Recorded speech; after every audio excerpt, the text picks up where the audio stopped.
Players asked for these things, and Midnight has brought it. That's right, Blizzard dropped huge pre-Midnight changes. Let's talk about this. Is this about the fucking changes that Blizzard implemented just before the pre-watch went live? Pre-patch went live, I should say. Pre-watch, yeah, okay, we're already starting with that shit. Okay, here we go. Let's check this one out from Bellular. Oh, we have a lot to talk about in today's news. How you pay for World of Warcraft may be about to change, and it's not Blizzard's doing. And meanwhile, Blizzard have quietly reversed a stubborn UI decision that has a lot of people, honestly, rather jubilant for Midnight's launch, and the gearing system is getting some reworks again. Plus, there is something on the cash shop. It's not a Freudian slip. I said pre-watch because you fuckboys start spamming that shit as soon as I pull a video up, damn it. Okay, that's why I said pre-watch. I did not pre-watch the fucking pre-watch. They're ridiculous. That it seems they really didn't want you reading the fine print on. Of course, as I do this, Midnight launches within hours, so here's everything going on and everything that's changed. But you know what's even more satisfying during a new expansion launch?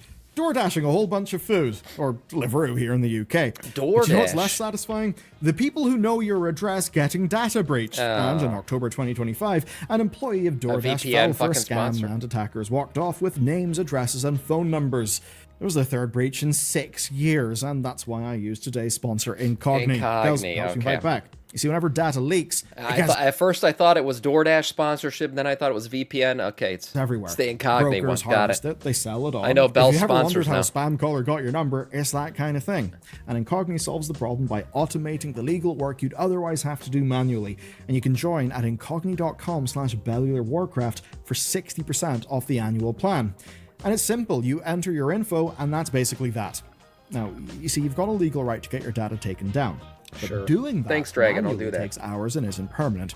Incogni scans the broker, sends takedown requests, and adds you to suppression lists automatically. And they've also added custom removals where if you spot your info anywhere online, you can just paste them the link and their team will look into the problem for you and see if they can handle it. And here's my own personal dashboard. I've got 259 takedowns sent, 253 completed, 6 in progress, and I'm on 22 suppression lists. And they're monitoring 23 of the brokers to ensure they're being compliant. It's great peace of mind, and 60% off at incogni.com/bellularwarcraft. Nice. First up, the big Coming story. To Game Phil Pass? Spencer is out of Xbox leadership, Sarah Bond is out, and now Asha Sharma, formerly of Instacart and a few other places like Microsoft Core AI, is the new CEO of Microsoft Gaming. Right. And that actually does matter to us. A lot of people shit their pants with this piece of news because you got the AI girl, essentially, that's what she's been at Microsoft. She's like the head of AI implementation, coming to World of Warcraft and Blizzard, and you're like, oh shit. What does that mean? We're going to get a bunch of AI slop? Now, she came in and promised that that's not going to happen, right? She was like, oh, you know, AI, the artists at Blizzard and all this other shit, and, you know, making a game is like making a piece of art, and you can't just put AI directly into it and replace people with that. We'll see if she sticks to that. We've heard plenty of CEOs say that, and the next thing you know, they're laying off 30% of the workforce because they've implemented AI. So we'll see. But yeah, it's the crazy part is everybody thought that once Phil Spencer was gone, where is she? That not Asha, but this girl was supposed to replace him. I forget her name. He just said it, but that didn't happen. So she was supposed to be the next one in line, and she left with him. So nobody knows what kind of fallout happened here, whether or not this was both of them leaving intentionally, like they didn't like what was going on or what. But yeah, Asha picked up the place here, and she's going to be the new person heading off this Xbox games division. Microsoft Gaming. And that actually does matter to us WoW players, because there's one thing that's leaked out of all that upheaval that is Sarah Bond, yeah. Significant. That was her name. Apparently, Microsoft are exploring putting World of Warcraft subscription onto Game Pass Ultimate. So not just the game, actually the subscription as well, along with the likes of Fallout First and Minecraft. This would be amazing. This would be absolutely amazing. I already pay for this shit. So I would save $15 a month essentially if they did this.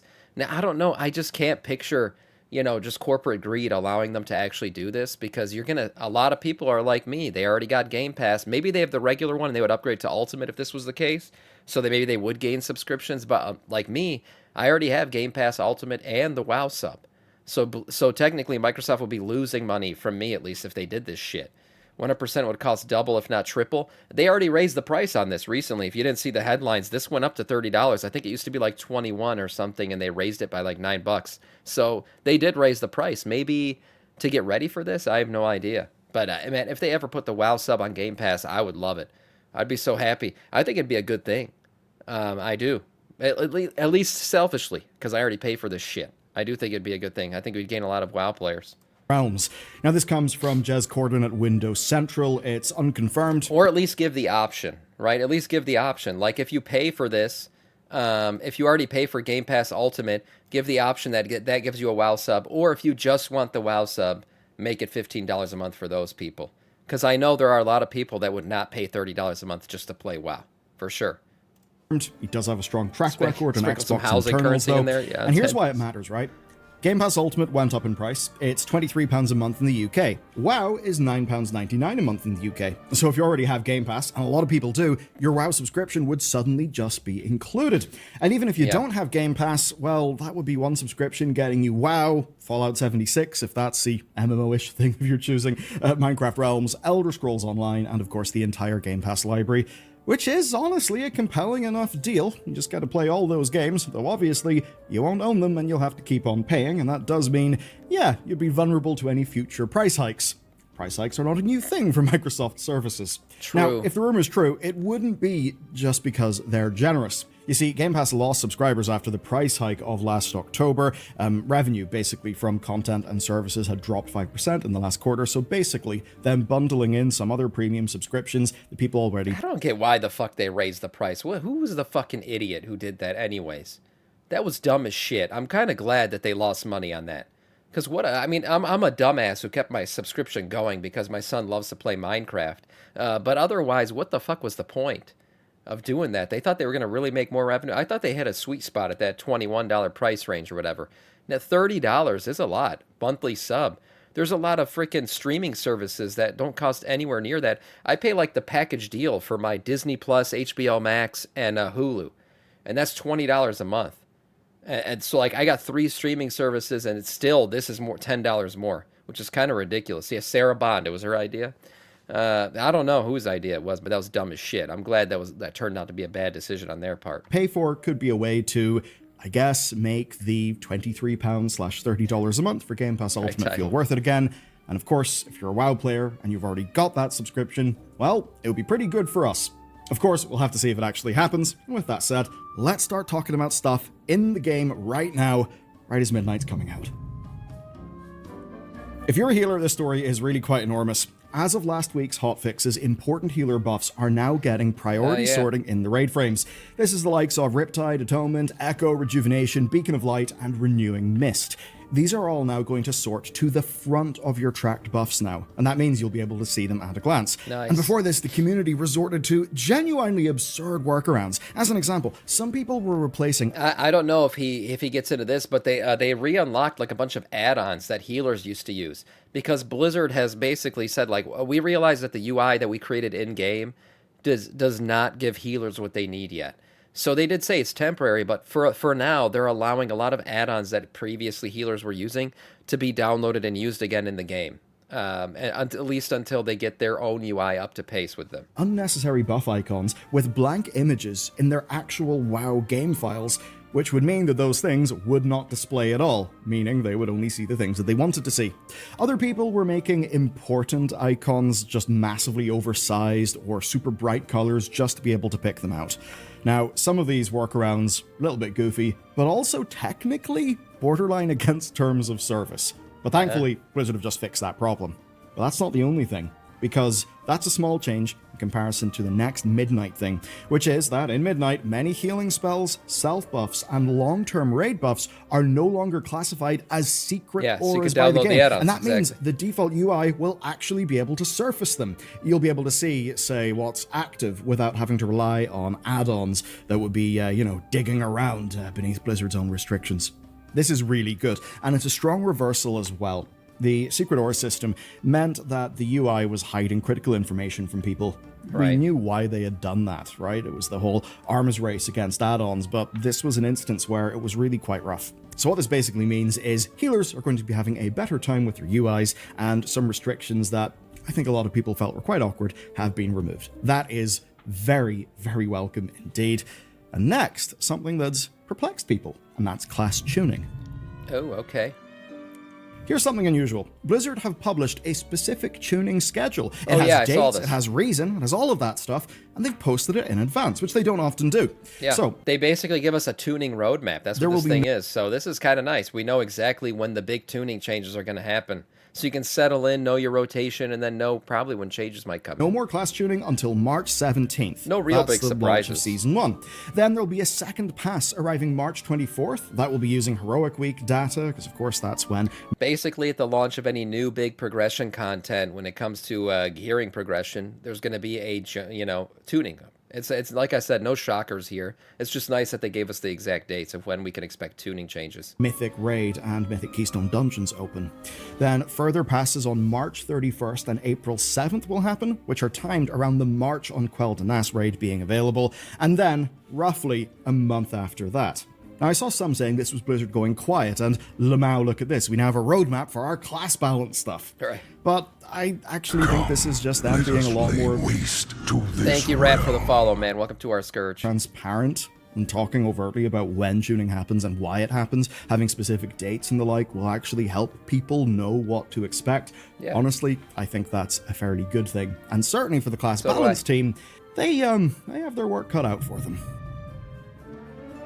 Blizzard's Now for mount something a bit philosophy. different that you can actually look at. The Charger and Thessalian Charger have now been updated with brand new HD models. look great. Gotta say, they're really gorgeous. Yeah. Now, the mount entry still exists in your collection, but basically the models have been swapped out, and there's no option to use the classic version. Which I know could frustrate some, but it is kind of consistent because the Paladin Divine Steed ability was already updated in the pre-patch, where the Alliance would get a blue Charger, the Horde would get a red, and, Right. well, now these Chargers are just there for the mount. And there's also a new relinquished Scarlet Charger that's coming from Yeah, the this one looks Midnight great. Quest as well. There's no official word from Blizzard on any of this, but my god, these mounts Everybody gets these for, I think it was completing the Erator quest line, right? You get it right after. This is a nice one, man. look absolutely fantastic. I think the Human Paladin mount especially just, yeah. 10 out of 10. Now, Blizzard have updated old mounts before, but swapping the model out entirely with no classic option is a little bit unusual. We have seen things like it. I mean, Druid Forms got a full overhaul back in Dragonflight 10.2, so they're clearly willing to go there. But the question is, will this extend further? Are the actual classic racial mounts coming next? That could be an interesting marketing I've beat said from this. I've said this for a long time. They need to update the classic mounts, man. Give us them. Now, I don't know how people will feel. There's so many nostalgic WoW players who get nostalgia WoW boners over old fucking assets. I don't know why, but I would love like the human horse, the original human horse updated. They did up-res like the Night Sabers and the horses to like obviously the new look of them, but giving them like the big dick buff, like all these Paladin Mount Scout, I would love to see that. I'd be completely fine with it. Give me a better looking horsey anytime. Give me a veiny, up HD horsey. I'll take it. Blizzard if they were to do it. But okay, let's move away from mounts. Let's move towards gear.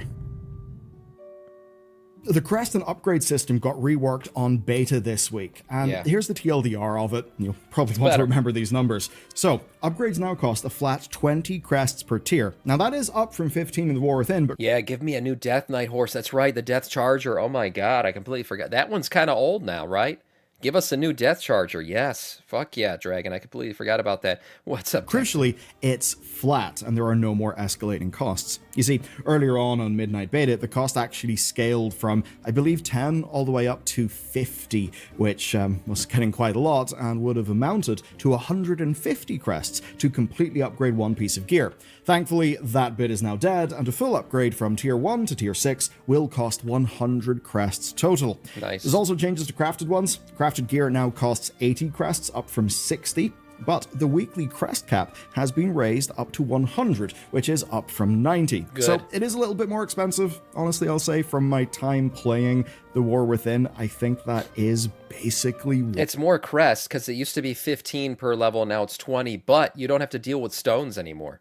No more Valor Stones. No more of that freaking bullshit. The 2,000 cap on the Valor Stones. You got to always go regrind that shit. That's gone. So this is much better. Raise the cap. Make it cost a little bit more in terms of crests, but you got rid of stones. So this is a far more superior upgrade than what we had in fucking in Dragonflight and the War Within. warranted. And there is another nice thing as I think well, this is good which is overall. that the discount on alts is now 50%, up from 33%. So, fairly good. Now, there are some other changes. Every upgrade track has now been standardized to 6 tiers. Some previously had 8. And each Yeah, track... this is an old image because this crossover no longer exists where you can get into myth item level via hero track. That's not a thing anymore. These are all like separated out now. So hero goes to a certain level, then myth goes to a certain level. There's no crossover between the two. Now only requires 1 crest type. And that would mean, for an example, no more mixing hero and myth crests for the same bit of gear on the same track. So essentially that's Blizzard doing a simplification of how it works.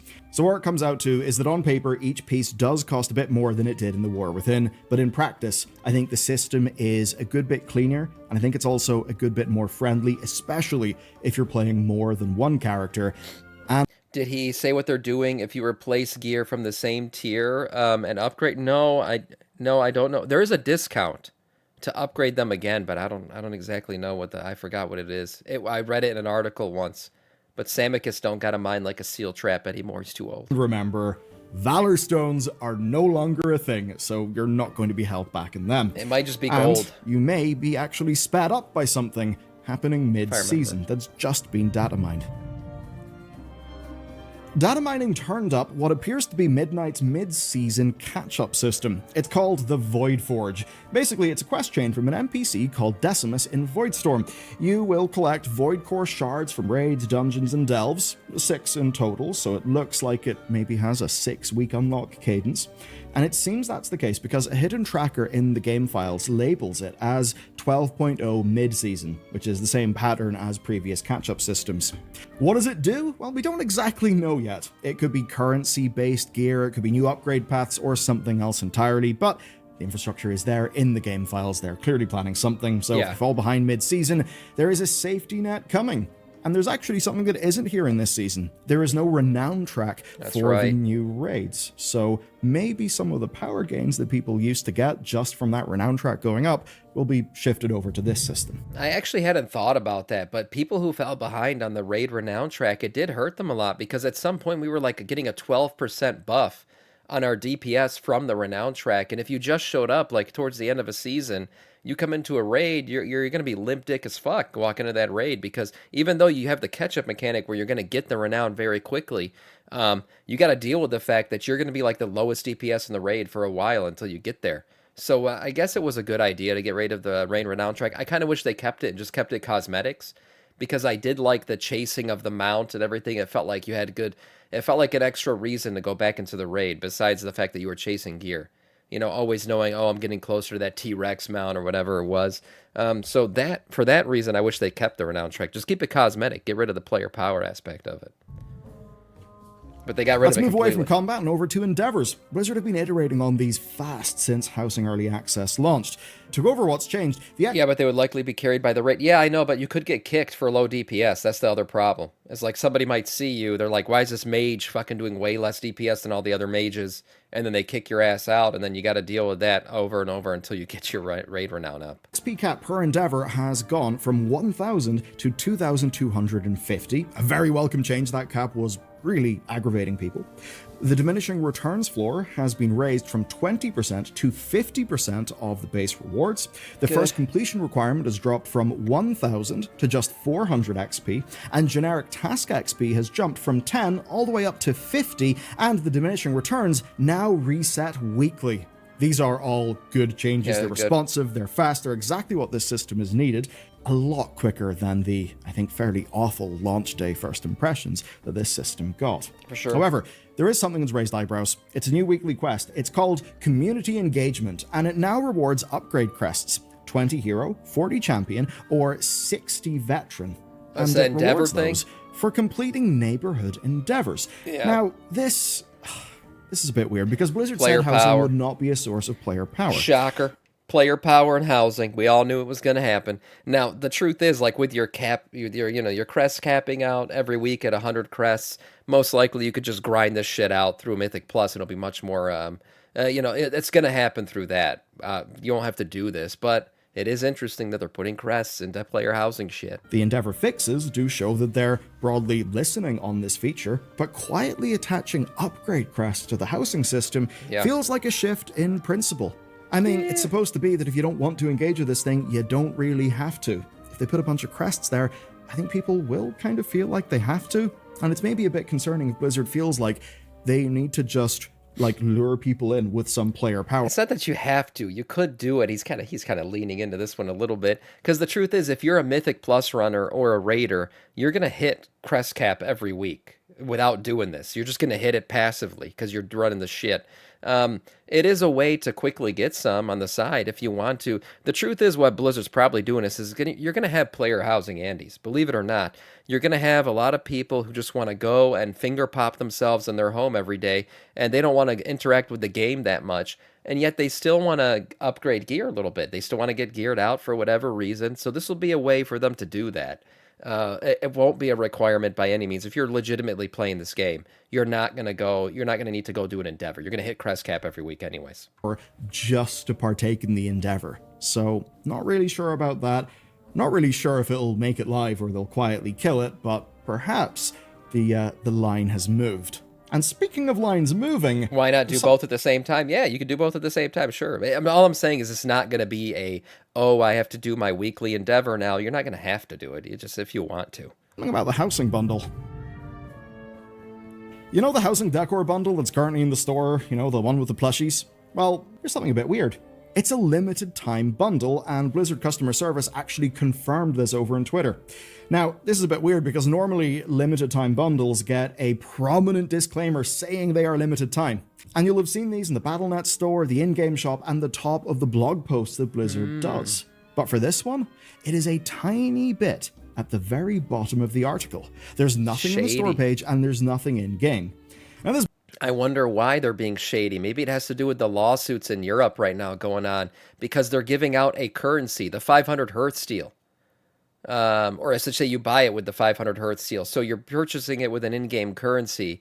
Maybe that's why they're fucking around with the limited time offer, because right now there's lawsuits going on in Europe over the FOMO currency purchasing in-game shit going on. So maybe they just want to avoid catching some slack over that. Store page, and there's nothing in game. Now this bundle isn't particularly egregious, it's just some plushies, but that's not really the point here. The point is, it is a time limited bundle thing, and it does feel weird the way that it hasn't been properly, I guess, disclaimed on the in-game store, how it got a little bit buried. I don't know where they're going with this, but I do know the Hearthsteel store has, at the very least, the potential to be a bad look for a premium game like World of Warcraft. I know that a lot of people are concerned about, say, slippery slopes and how the store is ran. Maybe this is just a worrying indicator. I don't like it, but they're going to make a fuck ton of money off of it. I'm going to be honest. I already know player housing Andes. They're just going to buy it. They're going to do it, man. They're going to interact with this Hearthsteel a shit ton, and they'll be spending a lot of money in it. So, I mean, as much as I hate it, I know why they're doing it. They're going to make a fuck ton. And if you don't like it, don't buy it. Fun and goofy stories. So, Blizzard did a Warcraft Pinterest collaboration for Midnight. It was a wee bit weird, but what was more weird is that people who engaged with it got banned. Sometimes found themselves getting suspended. Not from World of Warcraft, though, but from Pinterest. The issue has been fixed, but yeah, kind of funny. Another nice thing in the game, though, is the March trading post. Basically, I'm mentioning this because it's big Night Elf month. If you want your Night Elf-themed weapons and stuff, the HD Mage Weave sets, well, you can go and get those. There is another thing also live in the game, which, hey, I guess you can do instead of Midnight Early Access. It's the Outland Cup. It's live, and it's live with transmog items that weren't in the game in its first incarnation, but these are fun, now are the available. cups. Also then, there are new animated shorts out. There's Son of Two Worlds for Arator and All That Is Sacred for Liadrin. And I gotta say, if you're about to step into Quel'Thalas, maybe for the first time, the Arator short is absolutely worth a watch. And as for Liadrin, well, I've done a full deep dive on that one, amazing. So you should check that video out next. But maybe before you do, there's a free housing decor item, the Naturally Elegant Doormat, that's available through a Zillow collab.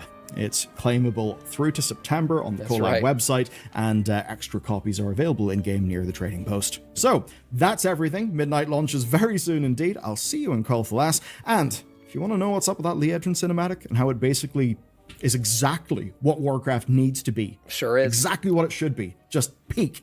Watch this video next. Yeah, we checked out that video. Great video from Bellular overall. Look, I'll say, I think Blizzard's been doing a great job so far with the launch of Midnight, all these changes, the crest upgrades and everything. And then the thought of WoW coming to Game Pass Ultimate. Like I said, for me, a great thing. But yeah, I do agree. I saw the comment there in chat about, hey, I'm not going to pay $30 a month for a WoW sub. I'm sure there's a lot of people who don't give a shit about, Game Pass and what it has to offer. So if Blizzard suddenly dropped the WoW sub and forced you to get Game Pass Ultimate, that could be a bad thing. But I think giving players the option, hey, pay $15 a month for WoW or get Game Pass Ultimate and your WoW subs bundled in, that would be a nice thing. Now, do corporations typically do nice things? No. So we'll see what they end up doing. But it is interesting, at least for me, somebody who already has Game Pass Ultimate, what it could offer me in the future. Nice one overall, though, from Bellular.